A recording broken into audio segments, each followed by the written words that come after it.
আসসালামু আলাইকুম এভরিওয়ান, সবাই কেমন আছেন? আলহামদুলিল্লাহ আমি অনেক ভালো আছি। আর অ্যাকচুয়ালি অনেকদিন পর হচ্ছে আজকে একটা ব্লগ ভিডিও আপলোড করতেছি। যেহেতু আপনারা ইতিমধ্যে সবাই জানেন আমার খুব মন খারাপ ছিল। অনেকে হয়তো মনে করছেন যে রিফাতের সাথে হয়তো আমার একটু ঝামেলা হয়েছে, ঝগড়া হয়েছে। অ্যাকচুয়ালি না, রিফাতের সাথে আমার ওরকমভাবে কোনো ঝগড়াই হয় নাই। আর বেশিরভাগ সময় হচ্ছে আমি রাগ করি, আমাদের ওরকম কোনো ঝগড়াই হয় না। আচ্ছা যাই হোক, ওই বিষয় নিয়ে আরেকদিন বলবো। আর এখানে হচ্ছে মেহেদি পড়তেছি, মানে মেহেদি পরাই দিতেছি আপুকে। আমরা একটা বিয়ের অনুষ্ঠানে যাব চট্টগ্রামে। এটা চট্টগ্রামের ফার্স্ট ব্লগ। আর আমি অনেক ভিডিও শুট করে রাখছি, ভিডিওগুলো আপলোড করা হচ্ছে না। মন খারাপ ছিল দেখে। আর এখানে আপু একটা পেজ থেকে হচ্ছে মেহেদিটা নিয়েছে, ওরকম ভালো পড়ে নাই। আমার স্টুডেন্ট অনেক কষ্টে হচ্ছে আপুকে মেহেদি দিয়ে দিছে। আমিও মেহেদি পড়তাম, কিন্তু আমার মাথা ব্যথা হয়ে গেছিল হঠাৎ, মানে বেশি বেড়ে গেছে। এজন্য হচ্ছে আমি মেহেদি পড়ি নাই। তো আমার স্টুডেন্ট বলতেছে, "আন্টি আপনি মেহেদি পড়বেন না?" বলতেছে, "না আমি এখন পড়বো না।" তো ওকে হচ্ছে বিদায় দিচ্ছি। ওর মানে বাসা হচ্ছে নাজিরা বাজার। মানে একটু সন্ধ্যা হয়ে গেছে, এজন্য ওকে গাড়িতে উঠিয়ে দিয়ে আসছি। পরে হচ্ছে তাইফা, এটা হচ্ছে ফারজানাপুর ভাইয়ের মেয়ে। খুব কিউট, খুব সুইট। ও হচ্ছে আমাকে বলতেছিল, "পুপি মেহেদি পরাইয়ে দাও।" আচ্ছা যাই হোক, পরের দিন সকালবেলা হচ্ছে আমরা রেডি হয়ে গেছি হচ্ছে মানে চট্টগ্রাম যাওয়ার উদ্দেশ্যে। আমরা যেহেতু হচ্ছে ৭ জন যাবো এই ছোট পিচ্চিকে নিয়ে সহকার।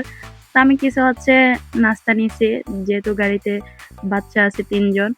আর আমরাও অ্যাকচুয়ালি বাচ্চাই কি আর বলবো। পরে হচ্ছে গাড়ি চলে আসছে।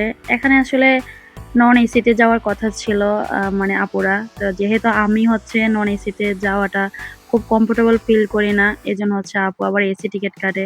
তো এই বাসে হচ্ছে পিছনে সিট পড়ছে, কিন্তু ড্রাইভারটা খুবই ভালো, অনেক ভালোভাবে চালাইয়া গেছে। আর আপুকে উঠে আছে আমি ডিস্টার্ব করতেছি, প্রচুর ডিস্টার্ব করছি। আর পরবর্তীতে আপু আমাকে ডিস্টার্ব করছে। পরে হচ্ছে আপু বলতেছে, "নাস্তাগুলো যে আনছেন আগে এগুলো একটু বের করেন, আমরা একটু খাই।" তো অনেক মজা করছি, অনেক দুষ্টামি করছি, অনেক আনন্দে নিয়ে হচ্ছে চট্টগ্রাম গেছি। পরে হচ্ছে আমি ঘুমায়ে গেছি। আমি হচ্ছে রাতের বেলা ঘুমাইতে পারি নাই। আপুকে মেহেদি দিয়ে দিছিলাম। আমার স্টুডেন্ট অর্ধেক দিয়ে গেছে, অর্ধেক না, ও অনেক বেশি দিয়ে গেছে। আমি একটু ছিল, ওই বাকিটা দিছি।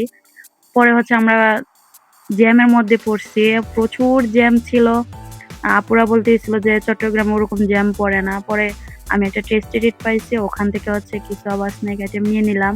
যেহেতু সবার ক্ষুধা লেগে গেছে। আমরা বাসা থেকে যেহেতু বের হইছি হচ্ছে ১১টার দিকে, সন্ধ্যা হয়ে গেছে।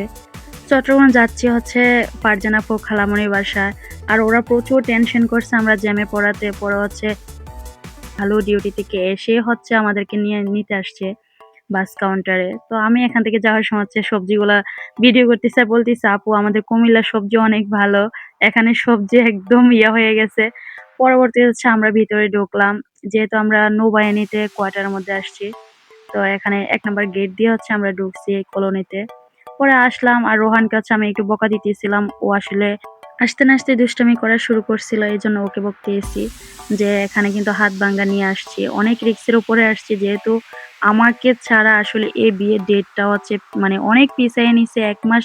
১ মাস না মেবি ২০ দিনের মতো পিছাইছে। ভাবছে যে রোহানের প্লাস্টার খুললে হচ্ছে বিয়েতে অ্যাটেন্ড করব। যেহেতু রোহানকে ডাক্তার দেখাইছি, ওই প্লাস্টারটা খুলতে নিষেধ করছে লং জার্নি করব দেখে।